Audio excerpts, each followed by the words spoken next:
The full-frame Blackmagic cinema camera is a new-ish chapter for Blackmagic design. It's new in the sense that they've finally put a full-frame sensor in one of their affordable cinema bodies. It's not new in the sense that this incredibly gorgeous sensor is still held back by Blackmagic's outdated body design. Honestly, my thoughts on this camera are still kind of scattered all over the place, so I didn't want to release my full review preemptively. I want to make sure it's a great video for you guys to help you make a decision on this weird camera. So instead, for today, I thought it'd be cool to break down a short film that I made recently, and then I'll also show you all the accessories that I used to build out my minimalistic rig for this camera. It's really portable and lightweight. This video is sponsored by Professional Photographers of America, and we'll talk about them in a little bit. So last week, I uploaded a short film about my dog, Moose. We love Moosey boy. His health has been declining for quite a while. He's dealing with heart failure. I wanted to make something that captured Moose's gentle, sweet spirit. He's the sweetest dog I've ever met. And I also wanted it to look beautiful. That's why I chose this weird shoebox shaped camera, the Blackmagic full frame. Also, I gotta say it, I'm done. I'm done with Blackmagic's product names. Blackmagic Cinema Camera 6K full frame. No, from now on, we call him Stefan. Steph for three. Got it! Night.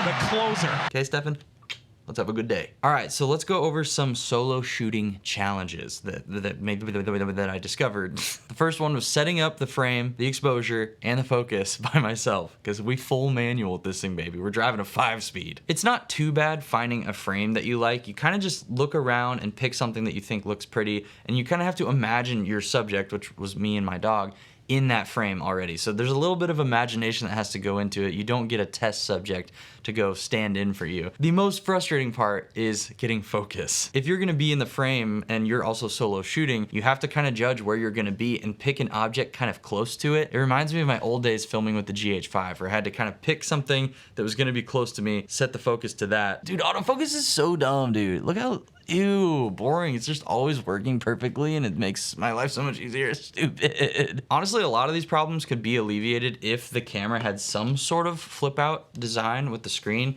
Imagine this being able to also like flip this way, so it's like the A7R5 screen. I'm gonna keep saying this, by the way, until every camera company does it. Put a door hinge on there, make the cable go bendy bend, we good to go. Another huge challenge for me was I wanted to do some car mounting shots in this little short film, but all I used was my little carbon fiber Peak Design tripod, and didn't go well. If you have any recommendations for good car mounting systems that aren't super expensive that I could like plop on a window, windshield, whatever, hit me with a comment. Seriously, I want you to get verbally abusive in the comments. It's my favorite thing and it doesn't hurt my mental health at all. Next challenge was audio, and I decided to kind of throw myself for a loop. So I actually shot the audio all internal. I used the built-in microphone.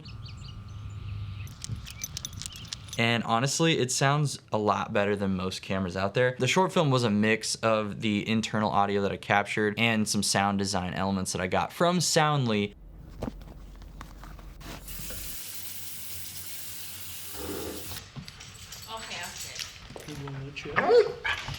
Another thing I decided to do for this shoot was just shoot it all with natural light and available light. Maybe I was just being a little lazy, but also I just kind of wanted to see how this sensor looks when you just point it at things and set your exposure correctly.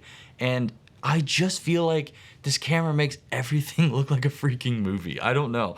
It looks so good, even in my dark bedroom with just that little lamp on. Thanks for your comment, by the way, Patrick. There's just a little hint of extra quality in this camera that maybe it's irrelevant, but it feels good to look at, man. It feels so good to look at. I figured I'd do some more riffing on today's sponsor, Professional Photographers of America. Professional Photographers of America is an affordable monthly subscription that gives you access to a ton of different stuff that doesn't just relate to photography.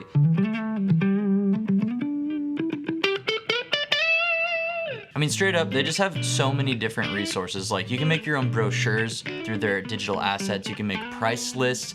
I like to have a rate card to send out to clients so they know how much I'm gonna charge for editing, shooting, different day rates and stuff like that. They have templates for these things as well as contract templates, which is just so helpful to set yourself up for success. And if you have no idea what I'm talking about, they're also an education platform where you can learn about this stuff. It's not just giving you the tools to use it, it's also giving you the tools to get good at this kind of stuff. stuff to get the education you need to build up your business. So if you want more information on this, or if you want $25 off your PPA membership, click the link in the description to get that discount. And I would highly recommend this. It's a must-have for me, just like the battery grip in the freaking 6K cinema camera. Thanks for watching this little musical segment, and if you guys like these, we can continue to do them.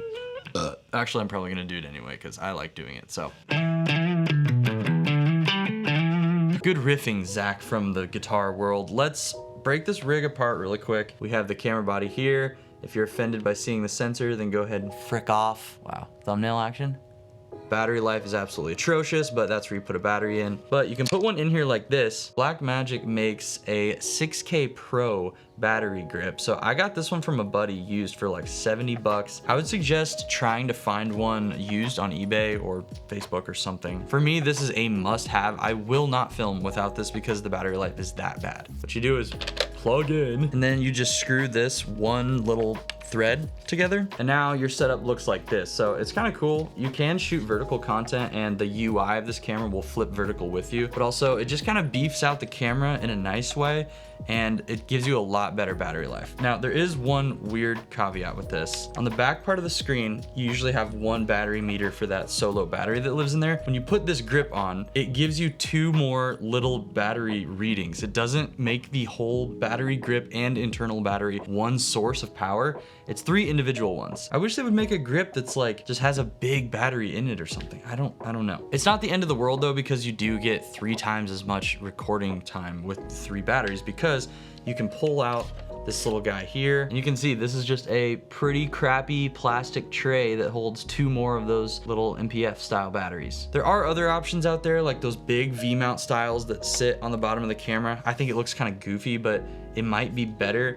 I did see Cine Dailies talk about his experience with that, and he had some issues with the power connection on this camera, like becoming weak after a short amount of time, so I decided to not go that route. Shout out Joshua Martin. Next thing you're gonna need, sorry for the zoom in, is this CF Express Type B card. I rock the Angel Birds. They've always been reliable for me. I've never had an Angel Bird card failed, not sponsored. I went with 512 gigs because it's plenty of storage, especially shooting in RAW. You might not have to go that big, but keep in mind, this camera is only a single card slot, which you can't shoot ProRes on this camera. You cannot shoot H.264 or .265. It's just Blackmagic RAW. So your file sizes are gonna be a little bit beefier. It's not too ridiculous, but keep that in mind when you're investing in your media. Now we get to move on to my most exciting part of this video. This dinky little lens. What is this called again? This beautiful little lens is a 7 Artisans 35mm 1.4 aperture, and dude, it cooks. This lens is $189 brand new. The build quality is like solid metal. It's all manual aperture, manual focus, but listen to this.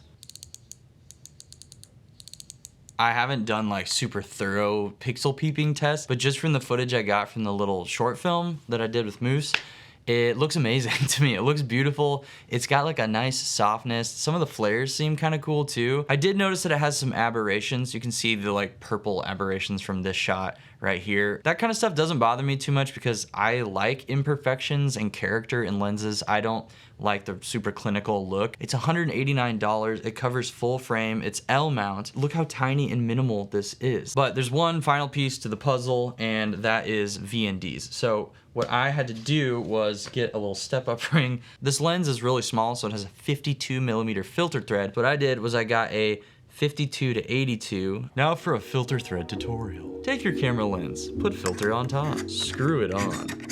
This would be so much cooler if it had VNDs, honestly. I would pay an extra probably 500 bucks for that. But you don't get VNDs, so you gotta put your own on there. So I use the Freewell magnetic VNDs. So you get this filter ring here. It's like a mounting ring, so you put it on. It's 82 mil. Inside this ring is a little notch here, and your base VND filter is gonna sit in here. That filter looks like this. You can see it's making my face a little bit darker. It's a CPL on one side and an ND on the other. So there's a little logo right here. You find that exact logo on the filter. Wow, that focus was sick. Match those up. Make sure it's flush with the filter there. That just magnetically sticks in there. Now this is just your base filter. This is one stop of ND. Now this is the other filter. You can say it says 2 to 5 stop. It's CPL on this side. So you want the 2 to 5 stop on the front, and then you just plop it on magnetically. You wanna make sure it's on correctly, but it does have hard stops. It's magnetic. It's not the strongest magnet in the world. It's gonna stay on if you shake it a little bit, but if you put this thing in your backpack just like this, I promise you, it's gonna fall off. But now we have such a minimal lens and ND setup here. We got our hard stops from 2 to 5. This is Stefan, ladies and gentlemen. Me and him are doing pretty good. We're hanging out quite a bit. There's some weird quirks in our relationship, but so far, I think hanging out with him is pretty cool. Make sure you guys like this channel and subscribe to this video. Drop a comment to let me know what you'd like me to test or talk about in my full review of this camera coming up later on Disney Channel. Follow me on Instagram for short and dumb stuff. Join the Mayfam Discord server for camera friends. Watch out for deer because they're all around us, and text me when you get home so I know you're safe. You guys are loved, you're worth it, and I will see you in the next video. Bye.